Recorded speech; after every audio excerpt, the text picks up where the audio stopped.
Alrighty. There we go. I wonder why doesn't it show the time? It never shows me the time, but okay. Whatever.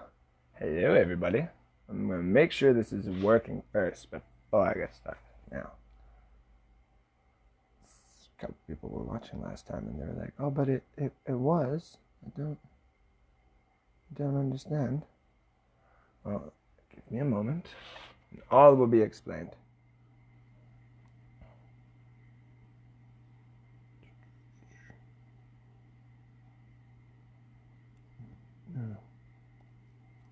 Dun, dun, dun, dun, dun. One moment.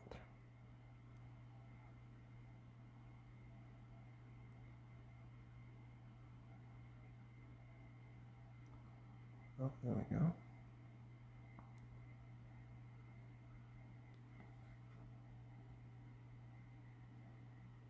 There we go.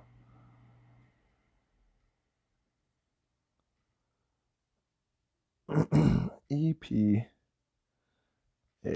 No, I typed in 8, but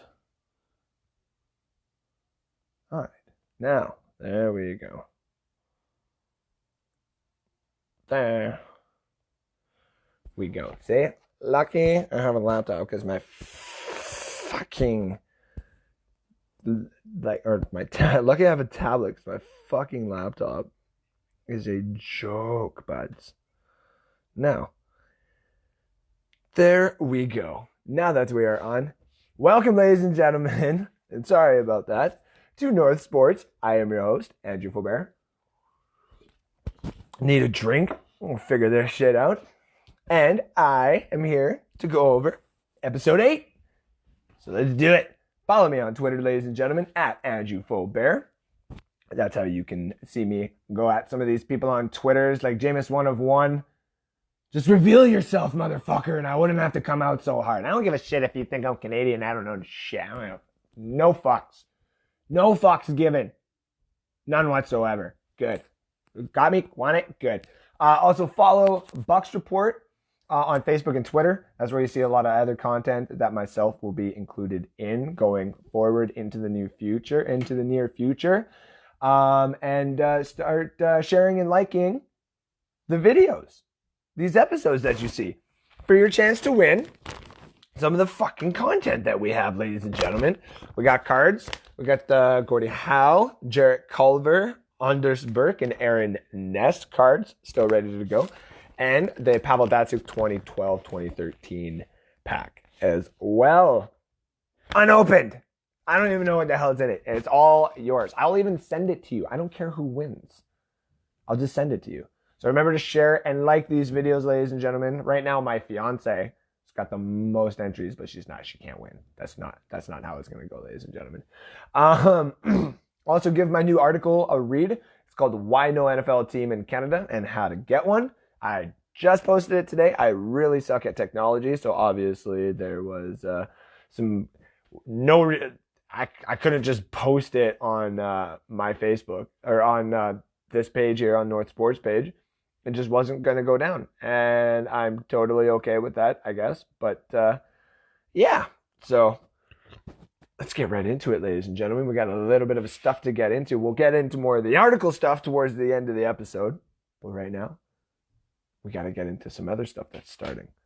Apparently, we get the whole new season starting. NHL, NBA, MLB, NASCAR, all that kind of stuff starting up again pretty darn soon. That's what we're hearing. At least for NHL and NBA and MLB. NASCAR is starting up on March 17th, which is apparently going to do 7 races in 10 days, first of all. Wasn't going to start off the show with that, but I just it clicked into me. In 10 days, you're going to do 7 races. This is going to kill some of those drivers, man. Like, damn, that is ridiculous. It's absolutely ridiculous. NHL and NBA look like they're going to start getting back into things. They want to finish off the season and then get the new season going by like November, December, which we've kind of talked about before. It does look like the NHL and NBA, when all is said and done, is going to start off their seasons around November, December anyway. And football will probably get pushed back to November and all that kind of stuff anyway as well. So there's that. And we can all be kind of happy for that because it makes it so that summers are not just dead with baseball. And baseball fans would be like, well, you're kind of encroaching into our department here. We get it. We get it. But at the same time, not everybody just loves the baseball culture. And with 164 games, like we said, you guys need to cut it to fucking down. Cut it to fuck down. Okay? So the NHL will finish its season when it gets back into things. I just don't know if it's going to happen in the summer or the winter or the fall. Bettman is safety first kind of dealio, whereas Adam Silver, I think, is getting pushed by the players here. I could be wrong in all these cases. I'm basically in Edmonton, so what the fuck do I know? I'm not near Toronto or any of these major hubs. This is what I'm reading in between the lines and watching these guys talk on a public forum. And I can tell you right now, it's not easy for them because they're getting ripped apart. Because you want to know what people want? Sports. I want fucking sports. You want fucking sports because the one thing that keeps everybody alive and intrigued in a fucking world right now where you're in a pandemic is sports. And now that our country has decided to slowly integrate everything back in, we're now going to get, everything start coming back, including around here. The Oilers will probably start coming back. But it all depends on what these players are going to do. It really only takes 10 in each one of really big prominent names to say we're not doing this for them to really reconsider these plans that they've already had. And I mean, baseball is reconsidering a whole new playoff and regular season platform where there's just 3 leagues, like three divisions. They combine the 3. It's just weird. It's weird.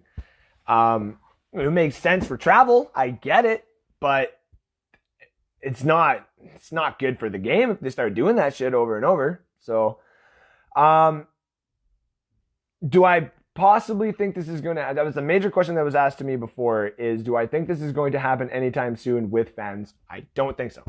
I don't think there's going to be very many fans that are going to be able to watch this. I really don't. And do you really want to? I mean, take the whole COVID thing aside. The ticket prices are going to be out fucking standing. It's not going to be cheap to just go watch an Oiler game or if you're in Toronto and stuff like that, a basketball game or anything like that. It's not going to be cheap. If they're going to have the social distancing in the arenas, which fucking sucks, and fake noises in the background, which also fucking sucks. And at the end of the day, the players got to play because they got a job to do. Just like, essential people got a job to do. And if they say that this is now an essential thing or it's a phase-in type nonsense, then hey, that's your job that you got to go play.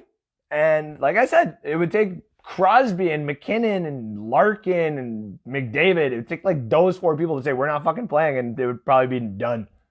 Be like, okay, well, we got to reconsider. Basketball would be the same thing. LeBron James turned around and said, I'm not fucking watching this. I'm not being a part of this. Probably be fucking done. Not gonna lie.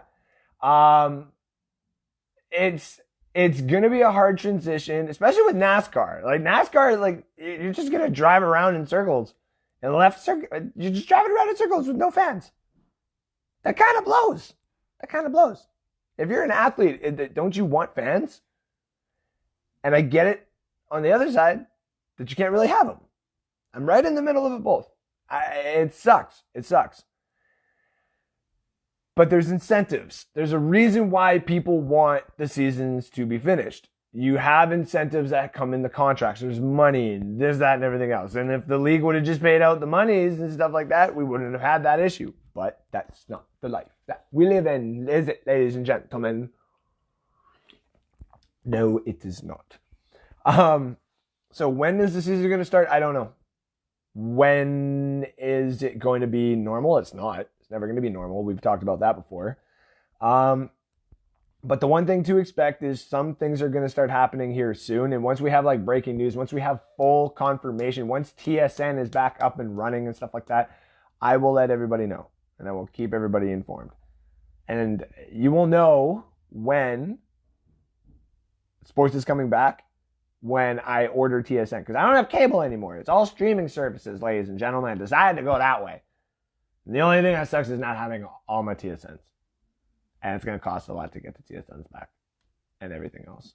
But that's what I like. So I will pay for it, and I will have all the content here for you, ladies and gentlemen, for your guilty pleasures. Getting into some final draft thoughts. Talked about round 1. Round 2 and 3. Whew. A lot of talent. Couple of Canadians. Gallimore was gone. I had the other Canadians in my notes. I will share some profiles about them for people to see. But round 2 had... Bengals are going to get better. They spent some money. I don't give a fuck what anybody says. Bengals are going to get better. It might take a couple of seasons, but Joe Burrow is going to be a good player. That's not to go without saying. That's his home state. He could get the money and build up that town he came from. You know what I mean? The second round had a lot of quality players that got taken right up off the top. It was like wide receivers, running backs. The Lions taking Swift really was an interesting one for me. Actually, yeah, just looking over at the players. That one was interesting for me because I thought after, many years of not having a running back going over 100 yards, they got Kerryon Johnson, a couple injuries here and there. And then they finally said, fuck it, we're going to draft 2 running backs, and we're going to basically get Kerryon Johnson. We're probably going to go grab a free agent. We're just going to run the fucking ball and make Matt Stafford not have to do anything. And that's how they're going to try and win. And it's smart, because if I were the Lions, I'd want a 1,000-yard rusher, like, now. I would. Also, the running back Jonathan Taylor going to Indianapolis. Indianapolis is loaded up for Phillip Rivers. They're like, how many running backs did you do pretty good with? 3? We'll give you like 4 as well. And then Cam Akers going to the Rams. That was a huge one, I think. That was a very underestimated pick, and we'll get into that when I talk to you in a few minutes here about my top 10 to have fantasy players, okay? We will get into that for sure here in a few minutes, because a few people know about my fantasy, but we'll get into that in a few minutes, I promise you. J.K. Dobbins to Baltimore, huge. That was another one. Jalen Hurts, that was the one I wanted to talk about, going to Philadelphia. A lot of people thought of it as a surprise. I didn't see it coming, because it's hard to judge just as an outsider where exactly some of these players would fall when they're that late of round quarterbacks, you know what I mean? Like Jalen Hurts, Jacob Eason, Michael McDonald, James Morgan, those type of guys. Jake Fromm. And what I started to realize when he went there, it took me all of 20 minutes to see that if Carson Wentz goes down, they got a player that's going to, do something that it's going to be quite nice. It is going to be very nice, actually. So round 3 steals. I wanted to get into a couple of those. Zach Moss to Buffalo. A lot of people were high and low. That was the other one that was right on the edge there. He's in the right system. I mean, you're not playing in Florida anymore, man. You're going to Buffalo. So if you're a break type of player, that's where it's going to show. The tight end going to Green Bay. What's his name? Duquera. That's a steal. That's a steal. Giving Aaron Rodgers, who's already pretty pissed off because of the whole Jordan Love situation, which we talked about last episode a little bit.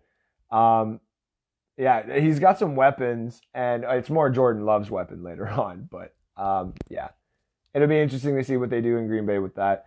And then we got some late round stuff that was just really good. It was mostly all the quarterbacks, and the biggest one was the fact that the Patriots didn't trade up. Jacksonville didn't trade up. Detroit is kind of posed right now that if they let go of Stafford and they have a shit season, or if they let go of Patricia and they have a shit season next year, it's really, you can get one of the top 2 quarterbacks as well. Just saying. So we'll get into that in a few. We'll go over the fantasy stuff here in a few. What is this quick? Last year until Mixon couldn't do anything. That's true. See, it's actually just nice this time I switched it over so I can actually see the comments while they're coming in. Yeah. Joe Mixon couldn't do anything. It was a horrible O-line. Andy Dalton was just been there. It's a brand new system, but I think he kind of knew that his time was coming, and the The coaching was eventually going to take him out of the system because the system is not built for him. The system is built for someone, say, like Joe Burrow. He was young and can throw the ball a little bit better than Andy Dalton. Not saying he's a bad quarterback. It's just he had to go.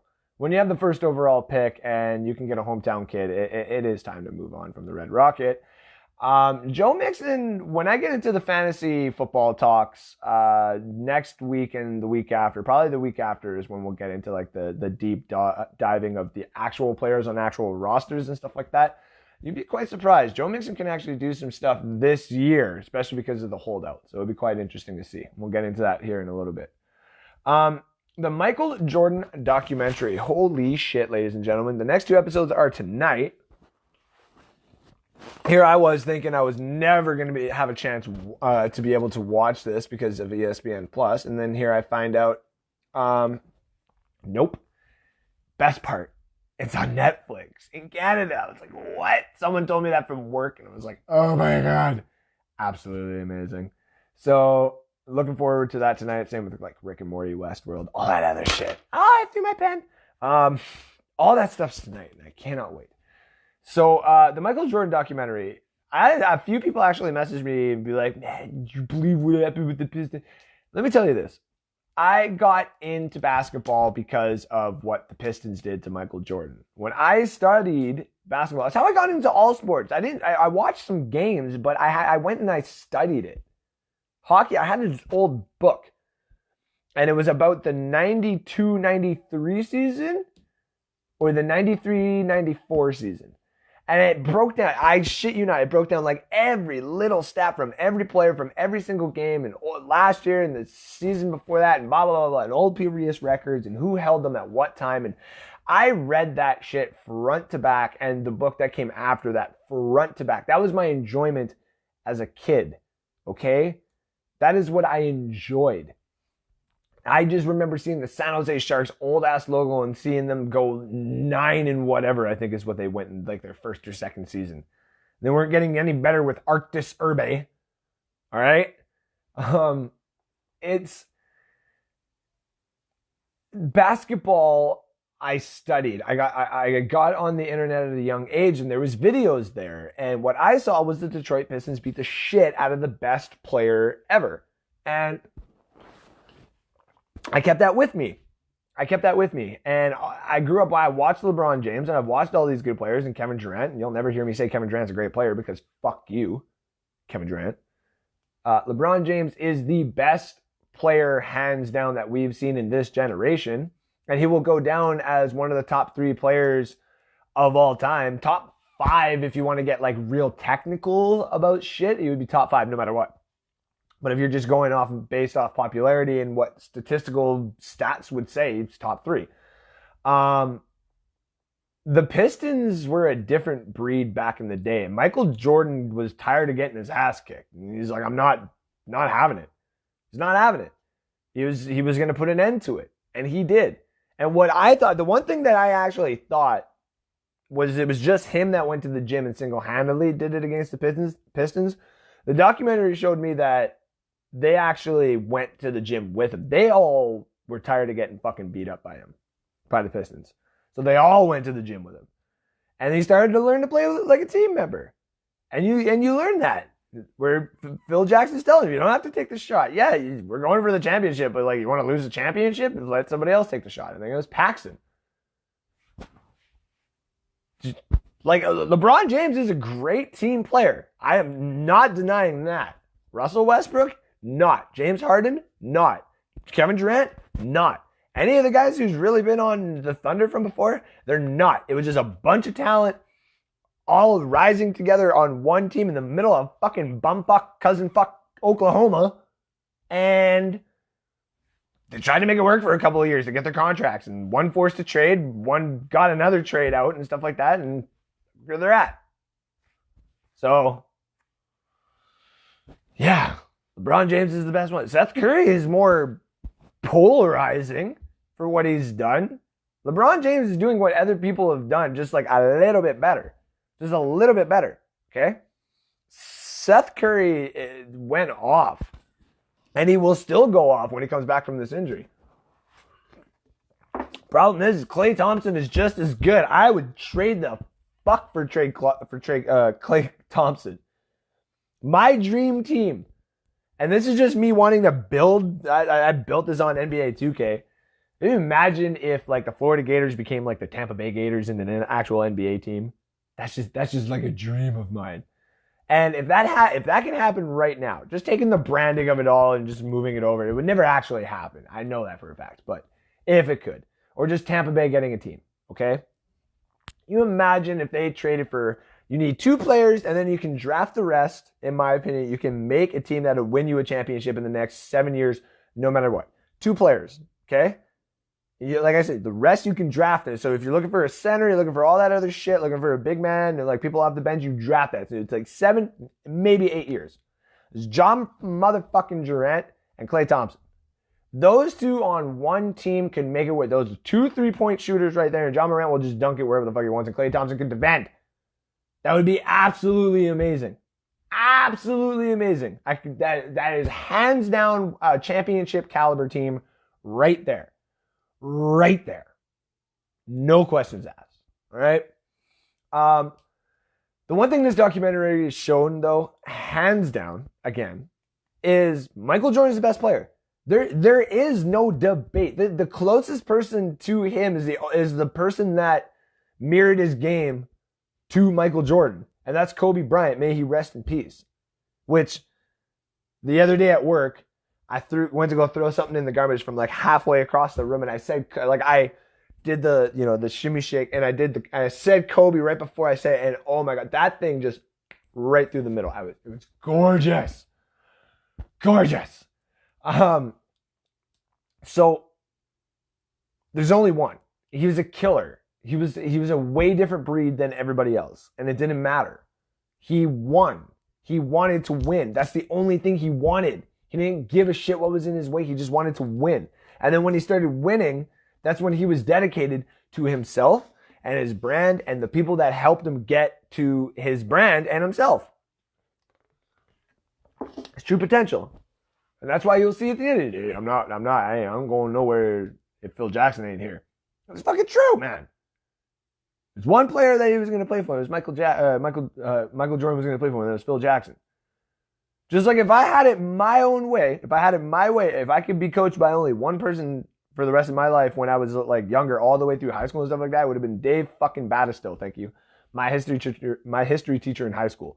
If he was my fucking football coach, championship after championship after championship. He's just got the right type of culture to make it work. Okay? Him and Marcon together, just throwing that out there. It was a culture. It's a way different type of culture in Chicago that'll, in my opinion, never happen again. Steve Kerr is trying to take that in Golden State, and it's kind of replicated it, but to get the same effect that they had in Chicago, it's never going to work. That was a whole different time. Money, cocaine, hookers, taking, how many days off did Dennis Rodman go to Vegas? This was Carmen Electra, man. It's a way different time. But that was it's already been a great documentary. I cannot wait for tonight to get the next ones going here. Now for some fantasy football notes here, ladies and gentlemen. I take pride in knowing that I'm a pretty damn good fantasy football guy. I've slowly got into it over the years. I used to just do betting on the side and betting in high school. Won a lot of money in high school off people because they didn't expect me to know football, which was awesome. People who actually, played either football with me or knew that I knew football stayed the fuck away from betting with me because they were smart. And I took a lot of people's money. And I've taken a lot of people's money over the last couple of years. One league that I have not won in right now is that damn Wild Wings one, man. Oh, I'm gonna get it. I'm gonna get it. I swear. I'm gonna get that league. It's just a different fucking ruling. It's bullshit. I tell you, it's bullshit. But my league, work league, couple other leagues and stuff like that, I am the champion at. And, which actually, we'll just drop this in here. I'm going to be starting a dynasty league pretty darn soon here. A dynasty league. I'm actually learning how to do it as a GM properly. But the idea of having the same team, doing the trades like that, and, the same team every year, and you got to go off of everything that's actually happening instead of starting anew. I kind of like that. I have a few friends who are diehards into it. So I figured, why not? We'll start it up. We'll go for money every single year. We'll make it a whatever type of pot. But I will post that on North Sports. I will share it, and we'll basically get one going and go from there. So the other side of it too is with this fantasy football coming up, obviously people who have tried to play against me know that I dive deep into this shit. Like I can find some guys who can play some fucking ball at a pretty late round, okay? I've done different types of drafting, and it has done me some well and it has done me some bad. And I won't tell you how I draft now because I have found the proper way to do it and the best way to do it. For a 12-person league, 14-person league, I'm getting there. It's all analytics, but yeah. 12-person league, I can draft anywhere, and yeah, I can win it. 14-person league, I'm getting there. But like we do say in North Sports, you don't gotta trust me. You don't gotta listen to anything I say. But I can give you some pointers, and I'm gonna give you some pointers. And to a few people at work and the other leagues, yeah, I know I'm gonna be dropping some hints, I guess you would say, about some good players and some good stuff here that I really shouldn't if I'm trying to win this stuff. But, I mean, I wouldn't be a very good host and I wouldn't be a very good analyst and all that kind of stuff if I didn't. So, I'm going to give you my top 10 to-have players from the draft, just from the draft that happened, okay? Top 10 players that you need to have on your roster day one. Doesn't matter where you take them. We're talking like a top round, like top 5 rounds at least. Like, some people would probably drop it down to like the 8th or 9th round for, it looks like a couple of these guys, but I can tell you right now, you're going to be fucking yourself over out of a fantasy league if that be the case. So here's my top 10 to have, ladies and gentlemen. Starting with number 10, Joe Burrow, who went to Cincinnati. Yes, I'm not even going to lie, Joe Burrow to Cincinnati. He's got a lot of weapons already there. They spent a lot of money already there to get him, to have him there. So do you honestly think he's not going to utilize it in his first year? Of course he's going to utilize it in his first year. Okay? Yeah, I'm sorry. Like I said, I got stoned right before I made this because I've been up all day writing the article. But push through. Number 9, running back Cam Akers to the Rams. So I brought him up as like a little bit of a sneaker earlier when I was talking about it. They don't have Gurley. Gurley went to the Falcons, and their running back, he kind of is Gurley. It's just a little bit slower, in my opinion. But it's fresher legs, okay? It's fresher legs than what they had. And he will probably be the starter in that backfield. I mean, who else do they really have? I'll give you a moment to really think about it. And then I'll give you a moment to go search it and then be like, is that really who it is? Yeah, guess what? It's going to be Cam Akers, okay, ladies and gentlemen? There's real no question there. And with the amount of touches that he's going to get, you're going to want him either in the flex position or on your bench to start the season and then see where he goes, right? Number 8, a lot of people might have this guy a lot higher. I have him on my board, but I don't necessarily think he's going to be a burner right off the bat, is wide receiver Henry Ruggs III from the Raiders of Las Vegas now. Fastest guy in the combine, could have broken the record. I think he's 1B when he was in Alabama to Jerry Jeudy, and he's got great hands and stuff like that, but I don't think this guy is going to be able to take hits in the NFL in the division that he's in. Like, you're going up against the Broncos defense, you're going up against the Chiefs defense, and then you're going up against the Chargers defense. That is not easy defenses for just a burner to deal with. But if he can burn through, he's probably a good player to have for your flex. So you would pick him up probably in the 3rd or 4th round, especially if you're going running back heavy. I think 3rd or 4th round would be a great place to pick him. Number 7, I got Shenault Jr., who went to Jacksonville. This guy had a knee or a hamstring injury. I would have to get all the reports on that. And fell to the 2nd round, I think it was. Yeah, 2nd round for Jacksonville. And I had him as a 1st round. I actually had him as the 4th rated. wide receiver for the longest time after the big three, which was obviously Ruggs, Judy, and Lamb. And he fell. And it was quite surprising, if you ask me, that he went to Jacksonville. And Jacksonville is not ready to win any major games. But the thing is if you put him against in the flex position or even the starting position for buys and stuff like that for bad defenses and no corners, that's probably the best matchup you're going to get.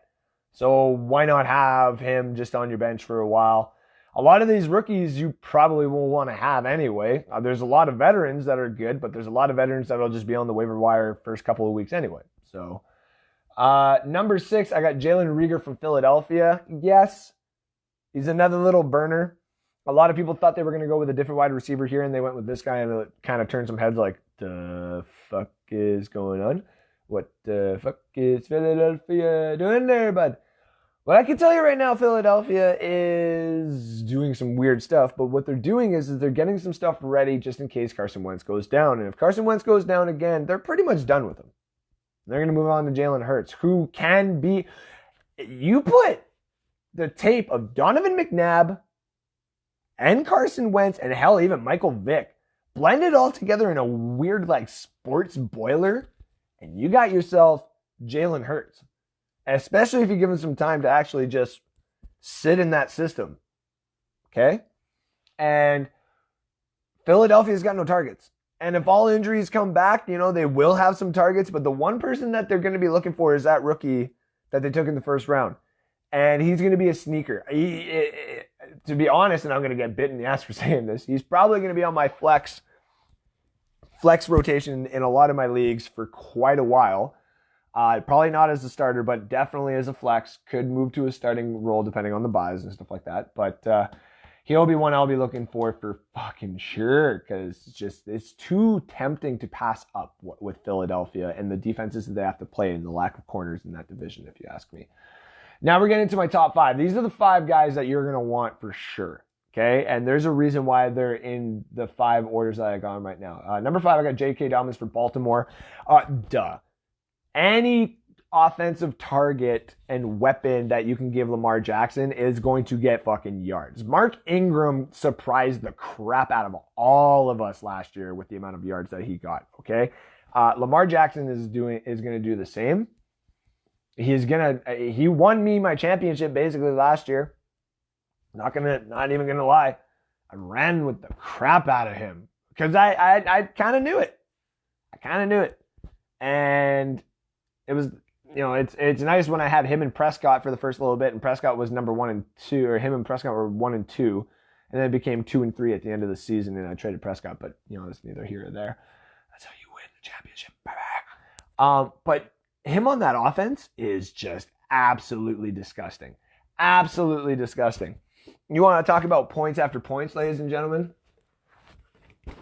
That's where you're going to start finding them, okay?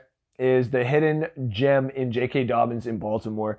Number 4, Swift, who went to Detroit, with Keyshawn Johnson being injury kind of prone and them just wanting somebody to rush for 1,000 yards. This is the guy you're going to want. They got a damn decent O-line there in Detroit. Matt Stafford can throw that ball wherever it needs to be, and this guy is just an all-around talent. He was supposed to be the first running back off the board in many people's drafts for a reason. So why did he wait to the second round? Because the running backs didn't come out until the last pick of the first round anyway. And he went off 3 picks later.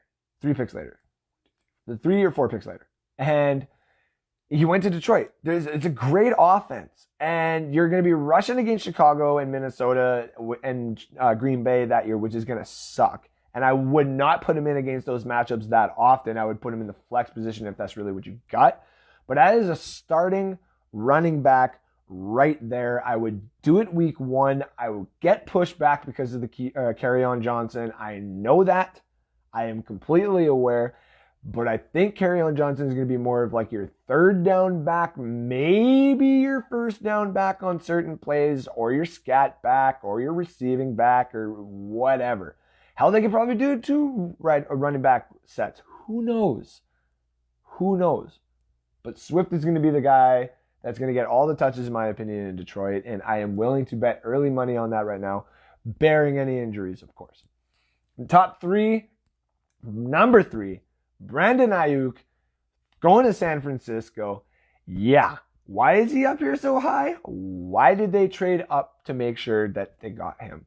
This is the guy that was sneaking up on everybody's boards, and he became the number four wide receiver on everybody's boards because of his combine, because of the tape, and because everybody can sit at home in the pandemic and watch and see what he could actually do. And he came from USC. So that means he came from a really prominent school where they do have good players. It's just, it's USC. Got other things to do, like party. But this kid is not. And now all of a sudden that one play that everybody looks at San Francisco for, because you had an aging wide receiver who couldn't make that catch in Emmanuel Sanders. Now all of a sudden, this kid and Garoppolo together in one season, if you told them to make that in that same position, that same damn play in the same atmosphere in the Super Bowl against the Chiefs again, and Garoppolo made that throw down the field, it would probably connect because they got Brandon Ayuk. I'm not even kidding you. That is how much San Francisco trusts in that kid. That is the reason why they traded up to make sure they had that kid. Is the reason, in my opinion, they even had they made sure to have another first round draft pick so that they can bully people around and make sure that they can get him where they wanted him. And they did.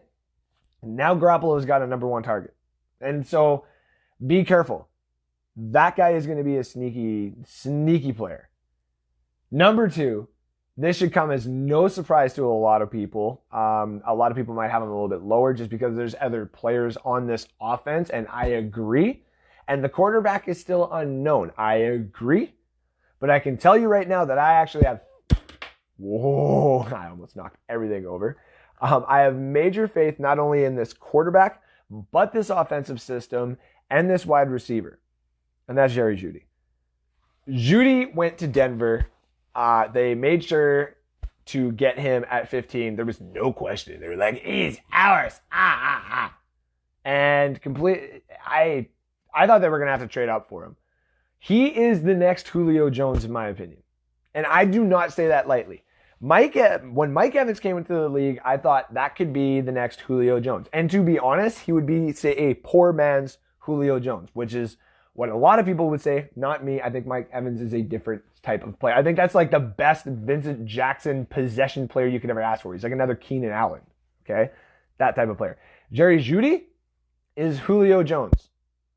You got Courtland Sutton on the one side, who is almost like a Demaryius Thomas from before for Denver. Just a little bit, maybe a little bit taller, a little bit more lengthier, okay? He's made 2 diving catches that have been absolutely phenomenal. This Jerry Jeudy guy is going to be the best possession runner that you got. He could work in the slot. It's the best player that Denver could have asked for at that position. And now you got Melvin Gordon, Courtland Sutton. They got Hamler, I think it was, in one of the deep rounds. I had him on my board here somewhere. I'd have to find it later. And that'll come out on a different day. But Melvin Gordon, they got Hamler. Like, they have 3 wide receivers. They got tight ends in the later rounds too. Like, they picked up some offensive linemen in the offseason. Like, Denver's primed. And I'm not even lying. I've told my coworker, who's basically my boss, who is a Denver fan, Denver could make a run at that division with the Chiefs. I'm not even lying. The Chargers and the Broncos are coming for the Chiefs. And with everybody sitting at home for the last little while, you don't think that the Chiefs and the Chargers have only stared at the Chargers and the Broncos haven't stared down every last bit of tape on the Chiefs to do everything in their power to make sure that Mahomes doesn't do anything again? Mahomes went down on injury, I'm pretty sure, against the Broncos. They're not going to injure him on purpose, but they know what to do. Watch out for the Broncos because they got Jerry Jeudy. Drew Lock could be the answer. Drew Lock could definitely be the answer. But also number 1 is the reason why the Kansas City Chiefs will win the fucking Super Bowl again. Okay? I'm just saying it right now. Clyde Edwards-Helaire, who I said, and a lot of people gave me backlash, I said if the Buccaneers, my team, were going to get him, you were going to have to trade him to the first round. And people said, no, man, he might even be there in the third. He could be there at 45. No. I knew Swift was a good talent. I thought Swift was going to be the first one off the board. I think everybody did.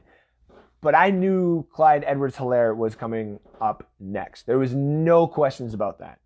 And the one thing that a lot of people forget is the only thing that's missing from the Kansas City Chiefs to put them over and above every other team for the next 5 fucking years is a superstar running back.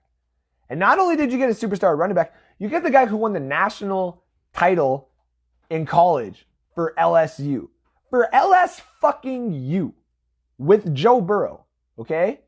He is a passing type running back, or like a receiving type running back. He is a pass blocking running back. And he's fucking damn good at it as well.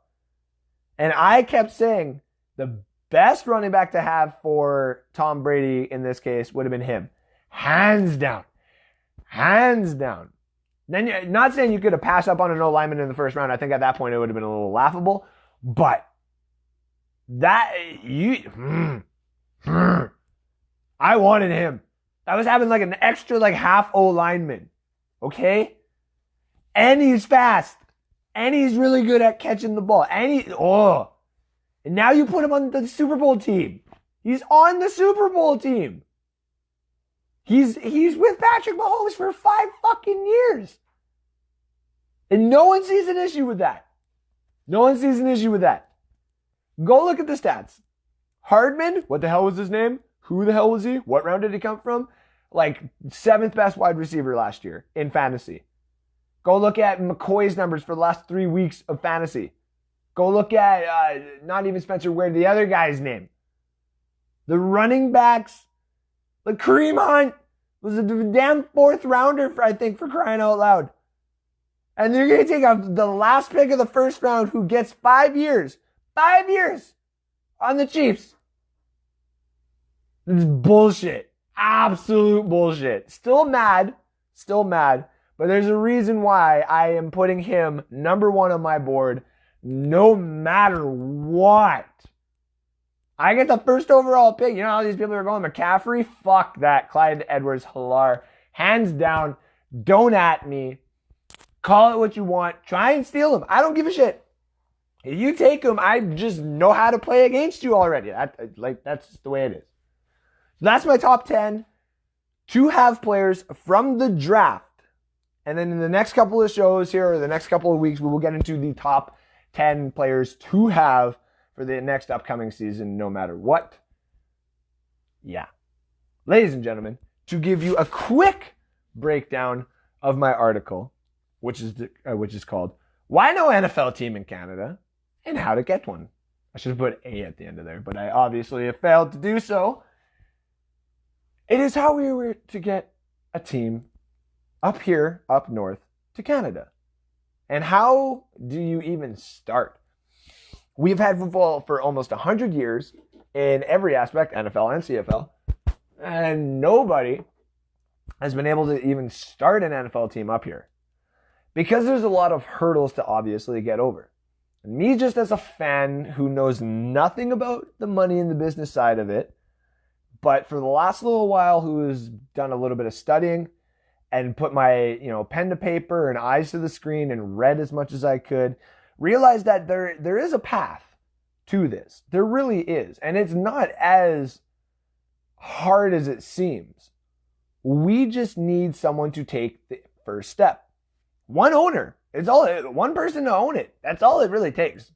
Hell, if I made a lot of money in my life, which I haven't, but if I had a couple of $1 billion to throw at it, which I don't, I would own the crap out of that team. I would make so much money. Me and the rest of the owners who would have it would make so much money. Why? Look at the Raptors. It took them a few years, but they got their championship, and now they're a very, very prolific team, especially in Canada.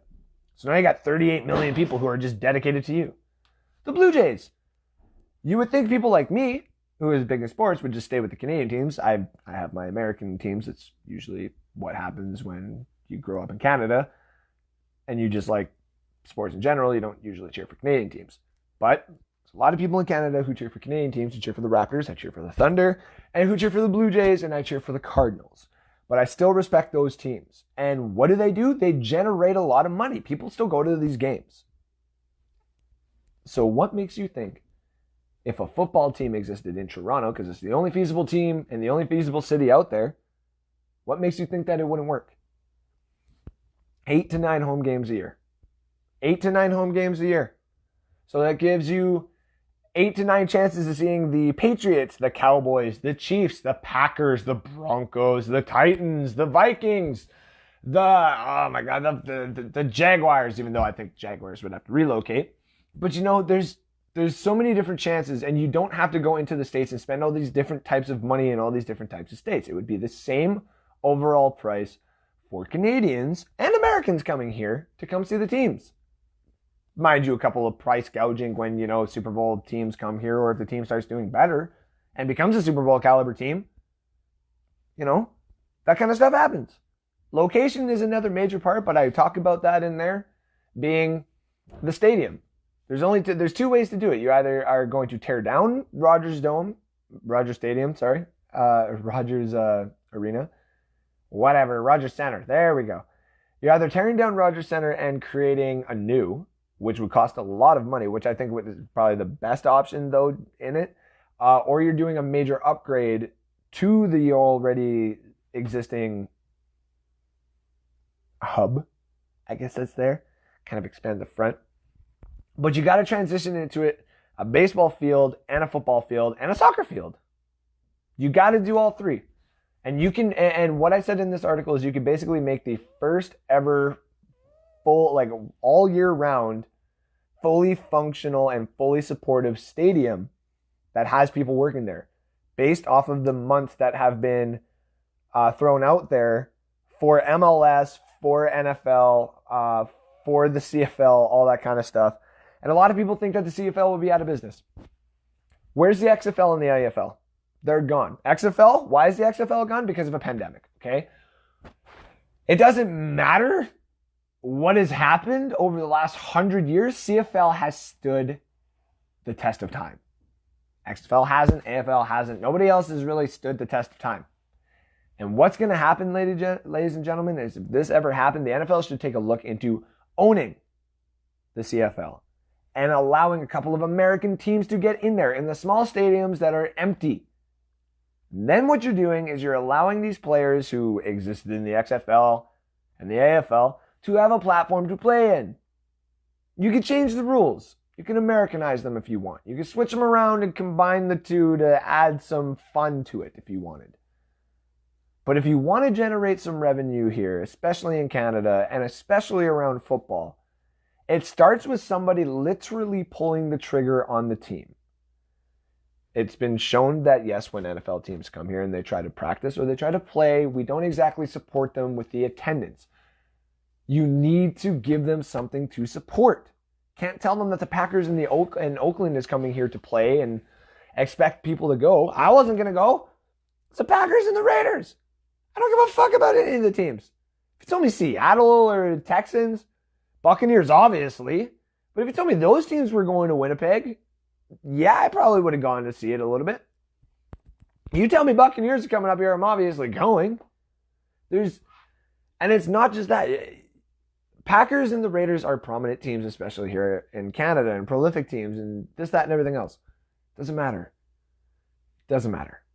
You need to have their team. You need to have their team. People will support the other teams. This is the reason why I'm a fan of other teams, because of the platforms that have been existed here in Canada for people to go see this stuff. But the problem is you don't have the appropriate platform right now.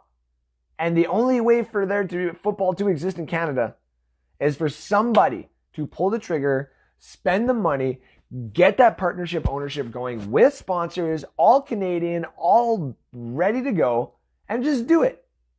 And it's going to be hard. It's going to be difficult. But at the end of the day, when an NFL team is here and every single little person, including myself and the fans who were part of getting it there, will be part of it when it's all ready to go. You don't think that if all this right here in the article and stuff, if they make a team in the next 10 years and stuff like that, you don't think I'm going to fucking Toronto to go work for them? Duh. Gone. Instantly back to Ontario. You want to know why? Because that's where all the money is going to be. Can guarantee you. NHL will start flourishing in Canada. Why? Because people will start going to the Toronto games, which means other people are going to start going to other games, because then it's going to get popular again. And the States will start making more games on TV and streaming services and stuff like that. We're getting games in Nickelodeon. You don't think we're going to get more games on TSN and all the Canadian sports broadcasting entertainment units and this, that, and everything else? Of course it would happen. It would be a cesspool of money, of fans, of entertainment. The only thing it needs is us, the fans, to get it rolling. And one person to be convinced. And goddamn, I will convince them if I need to. I will convince them. But goddamn, we just need the one person to get the ball moving. And I will do it if I need to. But read my article. And it'll go over the step-by-step kind of the pros and cons of having a team, of even getting the team here.